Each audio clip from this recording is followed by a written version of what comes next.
بسم الله الرحمن الرحيم. الحمد لله رب العالمين، والصلاة والسلام على رسوله الأمين محمد وآله وصحبه أجمعين، أما بعد. leo ikiwa ni tarehe 19 mwezi wa Safar mwaka 1447, katika darasa ya tafsir al-Imam Sa'di rahimahullah ta'ala,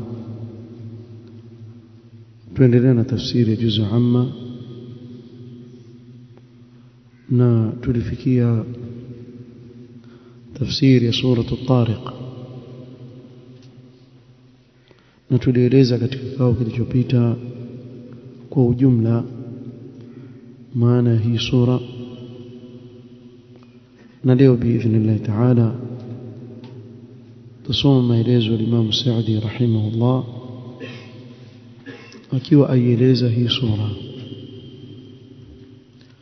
قال رحمه الله تعالى: يقول الله تعالى: والسماء والطارق. Allah subhanahu wa ta'ala ameifunguza hii sura kwa kusema was-samai wat-tariq,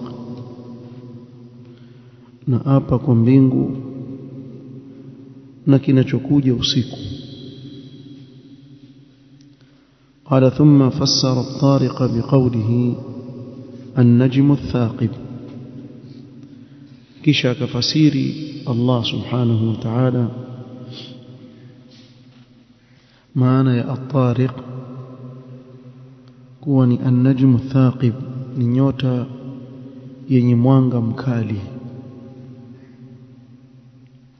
ay al-mudhi'u alladhi yathqubu nuruhu fayakhriqu as-samawati fayanfudhu hatta yura fi al-ardi, nyota yenye mwanga mkali, ule mwanga wake ukawa ni wenye kung'aa na kupenya katika mbingu mpaka kuonekana katika ardhi. Qala was-sahihu annahu ismu jinsin yashmalu sa'ira an-nujumi ath-thawaqib, na kauli sahihi katika nyota hii kuwa ni ismu jins, yaingia ndani yake kila nyota, kama vile ukisema mtu, waingia ndani yake kila mtu ambaye ni mtu, si kama mfano ukisema Muhammad ni yeye peke yake. Lakini ukisema kwa mfano binadamu, waingia ndani yake binadamu wote. Kwa ni ismu jins ya kila nyota inayong'aa mbinguni, kila nyota inayong'aa mbinguni yaingia katika maana hii an-najmu ath-thaqib, hiyo at-tariq. Kila inayokuwa ni yenye kung'aa nyota basi yaingia katika hii at-tariq. Qala wa qad qila innahu zuhal, wengine wakasema hii ni nyota ya Zuhal, alladhi yakhriqu as-samawati as-sab'a wa yanfudhu fiha fayura minha, ambayo kwa nuru yake hupenya katika mbingu 7 zote ikaonekana nuru yake huko. Wasummiya tariqan li'annahu yatruqu laylan, na imeitwa tariq kwa sababu huja wakati wa usiku, huja wakati wa usiku. Walmuqsamu alayhi, na kile kinachowapiwa ni kauli yake Allah subhanahu wa ta'ala: in kullu nafsin lamma 'alayha hafidh, hapana nafsi yoyote ila inayo muangalizi. Yahfadhu 'alayha a'malaha as-salihah was-sayyi'ah, kuna muangalizi anayehifadhi na kuweka rekodi ya matendo mema na matendo maovu ya huyu mwanadamu. Wasatujaza bi'amaliha al-mahfudh 'alayha, na kila nafsi italipwa kwa yale matendo yake yaliyohifadhiwa katika vitabu wanavyoandika malaika hao. kuanzia aya 5 mpaka ya 7, falyanzuril insanu mimma khuliq. Napita kwa haraka kidogo sababu hayo yote tushayazungumza katika kikao kilichopita. Katika kile ambacho kitakuwa ni kigeni hapa ndio tutakieleza, lakini haya yote maelezo yake tumeshatangulia kueleza katika kikao kilichopita, na hakuna haja ya kuchelewesha hii sura tukaigawanya tena mara mbili. Tumalize, tukutana tena tuzungumzia sabbihisma rabbikal a'la peke yake. qala falyanzuril insanu mimma khuliqa ay falyatadabbar khilqatahu wa mabda'ahu, azingatie mwanadamu umbile lake na kule alipotokea, ametokea wapi. fa innahu makhluqun min ma'in dafiqin wa huwa almani, kwani hakika yeye ameumbwa kutokamana na maji yatokayo kwa nguvu, kwa kuchupa, nayo yanayokusudiwa hapa ni manii, alladhi yakhruju min baini as-sulbi wat-tara'ib, yanayotokamana au yatokayo baina ya mifupa ya mgongo na mbavu. qala yuhtamalu annahu min baini sulbi ar-rajuli wa tara'ib al-mar'a, kuna ihtimal kuwa maana yake ni kutoka katika uti wa mgongo wa mwanamume na mbavu za mwanamke, wa hiya thudayaha, yani maziwa yake kifuani kwake. ويحتمل أن المراد المني الدافق وهو مني الرجل, na kuna ihtimal wanaokusudiwa hapa ni manii yanayotoka kwa kuchupa kwa nguvu, nao ni manii ya mwanamume. wa anna mahallahu alladhi yakhruju minhu ma baina sulbihi wa taraibihi, na kwa yale manii yanapotoka ya mwanamume yatoka kutoka katika uti wa mgongo wake na mbavu zake. walaalla hadha aula, Imam Saadi akaenda kwa hii kauli, kwa hii kauli huenda ikawa ndio aula zaidi, kwa kinachokusudiwa hapa ni yale manii kutoka katika uti wa mgongo wa mwanamume na mbavu zake. fa innahu inma wusifa bihi alma ad-dafiq alladhi yahissu bihi wa yushahidu difqahu wa huwa mani ar-rajul. Sema hapa ule wasifu wa yale maji umetajwa ni yale maji yanayotoka kwa kuchupa kwa nguvu, anaoyahisi yule mwanamume na kushuhudia namna yanavyotoka kwa nguvu, nao ni manii ya mwanamume ndio yanafanya yaliyo na sifa hii. wakadhalika lafdhu at-tara'ib fa innaha tusta'malu lirajul, kadhalika hii lafdhi ya at-tara'ib asema hii yatumika kwa mwanamume si mwanamke. fa inna at-tara'iba lirajuli bimanzilati ath-thadyayn liluntha. At-tara'ib mifupa hapa kwenye kifua, ribcage kwa Kiingereza huitwa mifupa ya kwenye mbavu na kifua, ni kama mfano wa maziwa kwa mwanamke, yani sehemu ya maziwa kwa mwanamke. falau uridat al-untha, lau kama hapa kilichokusudiwa ni mke, laqila min as-sulbi wath-thadyayn wa nahwi dhalika, ingetajwa kuwa ni kutoka katika uti wa mgongo wa mwanamume na kifua cha mwanamke kwa lugha ya Kiarabu hivi. Wallahu a'lam. Kwa hivyo tuondoka hapa na natija kuwa al-Imam Sa'di akifasiri yakhruju min baini as-sulbi wat-tara'ib, asema hapa kinachokusudiwa ni manii ya mwanamume yanayotoka katika uti wa mgongo wa mume na mbavu zake au kifua chake. aya 8 mpaka ya 10, qala falladhi awjada al-insana min ma'in dafiqin yakhruju min hadha al-mawdi' as-sa'b qadirun ala raj'ihi fi al-akhirati wa i'adatihi lil-ba'th wan-nushur wal-jazaa. Yule aliyemfanya awepo mwanadamu na aje katika huu ulimwengu, akamuumba kwa maji yanayotoka kwa nguvu,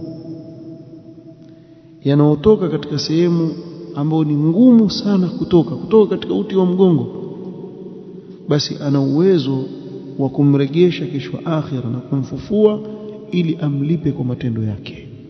Hilo halimshindi. وقد قيل إن معناه أن الله على رجع الماء المدفوق في الصلب لا قادر. wengine wakasema la, hapa maana yake yale maji ya manii yanayotoka kwa nguvu, Allah ana uwezo wa kuyaregesha ndani ya mwili wa mwanamume. Sheikh akasema hapa, wa hadha wa in kana al-ma'na sahihan, qawlihi, pamoja na kuwa maana haya ni sahih, Allah ala kulli shay'in qadir, falaysa huwa al-murad min al-aya, lakini sio makusudio hii aya. kwa nini? Qala walihadha qala ba'dahu yawma tubla as-sarair, kwa ikamaanisha innahu ala raj'ihi laqadir. Yawma tubla as-sarair kinachokusudiwa nini? Kurejeshwa tena siku ya kiyama. ay tukhtabaru sarair as-sudur wa yadhharu ma kana fi al-qulub min khairin wa sharrin ala safahati al-wujuh. siku ya kiyama zile siri zitakuwa dhahiri, na kuwa dhahiri kwake si kwa kutangaziwa tu yule mkosefu yale maovu alikuwa akiyafanya, bali mpaka katika sura zake yataonekana maovu yake au mema yake kwa ushahidi, kama qala ta'ala yawma tabyaddu wujuhun wa taswaddu wujuh. siku ya kiyama kuna nyuso zitakazong'aa na kuna nyuso zitakazokuwa na kiza. Zitang'aa nyuso za watu wa kheri waliofanya mema hapa duniani, na kuwa na kiza nyuso za watu wa shari waovu ambao walifanya maovu hapa duniani. siku ya kiyama hilo jambo litadhihiri katika nyuso zao, iyadhan billah. ففي الدنيا تنكتم كثير من الأشياء ولا يظهر عيانا للناس. hapa katika hii dunia mambo mengi hufichika, hayadhihiri wazi kwa watu. wa amma yawm al-qiyama, ama siku ya kiyama, fayadhharu birru al-abrar wa fujuru al-fujjar wa tasiru al-umuru alaniya. ama siku ya kiyama wema wa wema utadhihiri na uovu wa waovu utadhihiri, na mambo yatakuwa wazi. وقوله فما له من قوة أن يدفع بها عن نفسه. siku hiyo mwanadamu hatakuwa na nguvu ya kujitetea nafsi yake, wala nasir min kharij yantasiru bihi, wala hatakuwa na mwenye kumnusuru kutoka nje ambaye si nafsi yake, mwingine amnusuru, hata kuwepo huyo. fahadha alqasamu ala al'amilina waqta 'amalihim wa 'inda jazaihim. kwa hivyo kiapo hiki ni kwa wale watendaji wakati wanapofanya matendo yao na malipo yao watakavolipwa kesho akhira. qala thumma aqsama qasaman thaniyan ala sihhati alquran. kisha Allah subhanahu wa ta'ala akaapa tena katika sura hii juu ya usahihi wa hii Qur'an, kwa ni maneno ya Allah. faqala was-samaa'i dhati ar-raj' wal-ardi dhati as-sadh, na apa kwa mbingu yenye marejeo na kwa ardhi inayopasuka. qala الشيخ السعدي رحمه الله والسماء ذات الرجع قال ترجع السماء بالمطر كل عام. mvua yarudia ile mvua kila mwaka, afwan mbingu zarudia zile mvua kila mwaka. yani sasa hivi utawasikia watu wasema sasa ni msimu wa nini, wa mvua. mwezi gani? mwezi kadha na kadha. na mwaka ujao pia mwezi huo watasema sasa ni mwezi wa mvua, mwezi kadha na kadha. sasa zile mvua zisiponyesha katika wakati wake watu hupata tabu. kwa zile mvua zikawa zanyesha kwa wakati maalum ambao watu wajua, kama kwa mfano sasa hivi mwezi gani na gani, watakwambia mwezi wa 6, wa 7, mwezi wa 4, wa 5, 6, 7 kuna mvua fulani, na ikifika mwezi fulani zile mvua huwa hivi, na mwaka ujao itakuwa hivyo hivyo. kwa zile mbingu za mwaga yale maji na ile mvua kila mwaka vile vile zarudia, na hili ni jambo ambalo watu walishuhudia. وتنصدع الأرض للنبات نأرض يبسوك كواجيل يميميا يتوكي فيعيش بذلك الآدميون والبهائم kupitia ile maji yanayoteremshwa kutoka juu na ardhi kupasuka na kutoa mimea ndio huishi wanadamu na wanyama wao. وترجع السماء أيضا بالأقدار والشؤون الإلهية كل وقت كذلك mbingu hurudi kwa makadirio yanayotoka mbinguni yanayokadiria Allah subhanahu wa ta'ala na mambo yake Allah subhanahu wa ta'ala katika kila wakati. وتنصدع الأرض عن الأموات na ardhi kila siku yapasuliwa kwa ajili ya kumeza maiti, kila siku ardhi yameza maiti. إنه أي القرآن لقول فصل أي حق وصدق بين واضح. حقيقة هي قرآن ni kauli ya haki ya kweli iliyo wazi kabisa. Wama huwa bilhazl ay jiddun laysa bilhazli. Hii Qur'ani ni jidd, ni serious, si kitu cha mchezo, si kitu cha kuchezewa.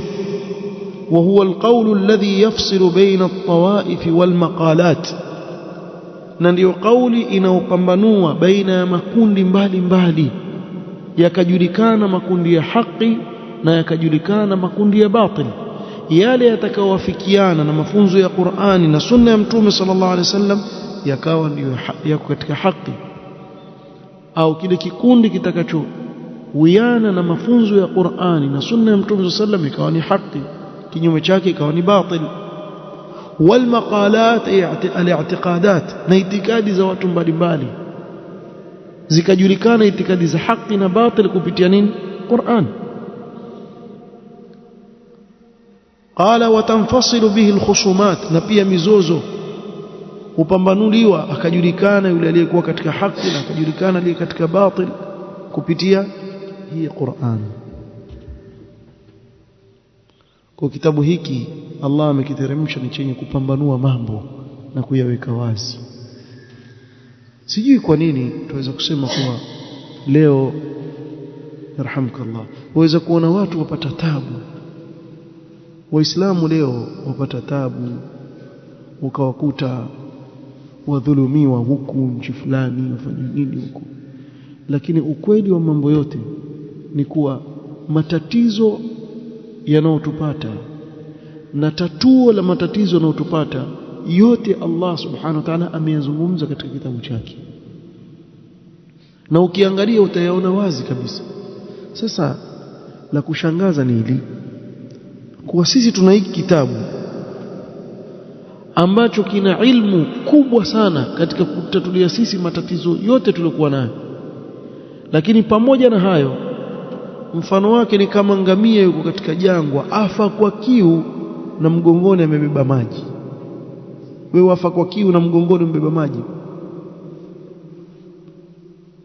ukawa wafa wewe na kile unachokihitaji kiko maongoni mwako. Binadamu amepewa akili. Turudi katika kitabu cha Allah chatuambia nini, turudi katika sunna ya Mtume sallallahu alaihi wasallam yasemaje. Mbona sisi tuna matatizo, tuyatatue vipi? Kila suala unalojiuliza kama lina jawabu lake, lakini pamoja na hayo yote bado tuko pale pale. Alafu kuna walinganizi wanaopoteza watu vibaya sana.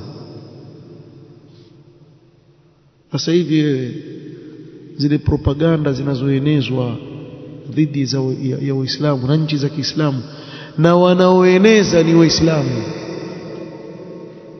Mimi nitawapeni mfano. Sasa hivi wiki hii nafikiri kuna jambo mliona laenea ajabu, kila mmoja akutumia Saudi Arabia wana meli ya silaha walikuwa ipeleka Israeli, ikakamatwa na Wataliano, ikazuiliwa hivyo wanafiki wakubwa wale, na watu kwa ule ujinga waliokuwa nao wakabeba wakapeleka. Kuwa kweli hii meli ilikuwa mbeba silaha na kupeleka. Hebu niwaulize swali, wewe nyinyi wacheni kuwa wajinga sana. Hivi wale Mayahudi wataka silaha za Saudia ndio uwe watu, si wao ndio wanatengeneza hizo silaha? Hebu kwa akili yako kuzaliwa tu, kabla sija kueleza hili jambo, ni urongo. Lakini wewe ulizo swali, wao ndio wanauza silaha au wataka silaha za Saudia? Wana viwanda vya silaha, tengeneza silaha alafu wakiwapelekea Mayahudi. Lakini hili lafanywa kusudi ili kuchafua nchi za Kiislamu, watu watoke nje ya taa ya viongozi, waharibu nchi zao. Yani mimi nauliza ni swali kiukweli, yani hatujui sisi Waislamu wafanyika nini Sudan? Wengi wenu hamjui chochote kinachoendelea Sudan, hamjui kama watu wafana njaa kule. Ushaona mtu amesimama afanya maandamano asema ndugu zetu wa Sudan wauawa? Mshaona hivyo? Lakini masala ya yukabirun almasail, malengo ni mengine ya kuharibu katika nchi za Kiislamu, kuleta mabalaa.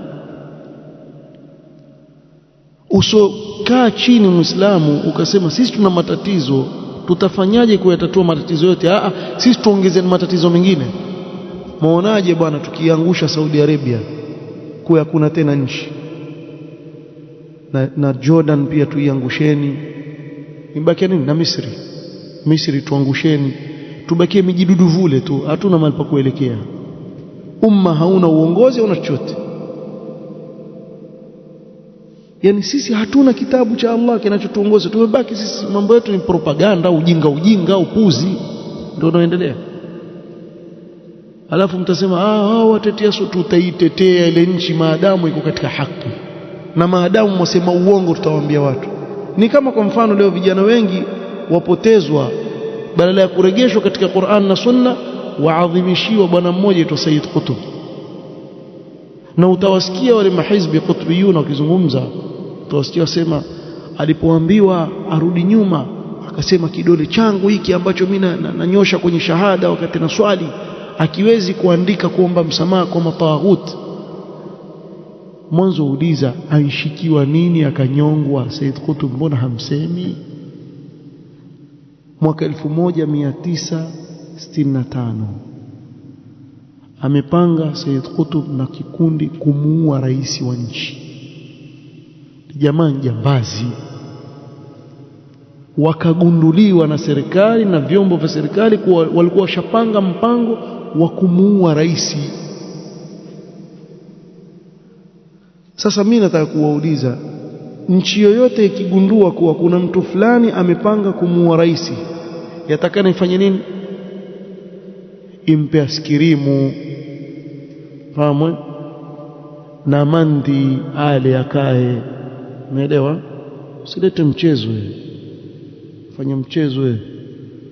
Yani kuuawa kwa rais maana yake ile nchi haina mpango kabisa, ni nchi haijielewi katika upande wa kijeshi, haijielewi upande wa chochote. Lakini nyinyi mwambiwa nini? Basi akasema kile kidole jambazi limekamatwa, kama wale wengine wanaokamatwa wataka kuwaua viongozi wao wakauawa, ndio hivyo tu. Wala haikuwa kadhia ni kwa sababu ya Uislamu, wala khaufun alaihim wala hum yahzanun. Hakuna chochote kwa mambo ya jihadi wala nini. Jamaa akakamatwa amepanga njama na vijana wenzake kumuua rais. Na hili hatusemi sisi, wasema wenyewe ikhwan muslimin. Kwenye vitabu vyao wasema kwa amekamatwa sababu ni hii. Na hili walijua. Wala si Sheikh Rabia alisema hivyo wala nani.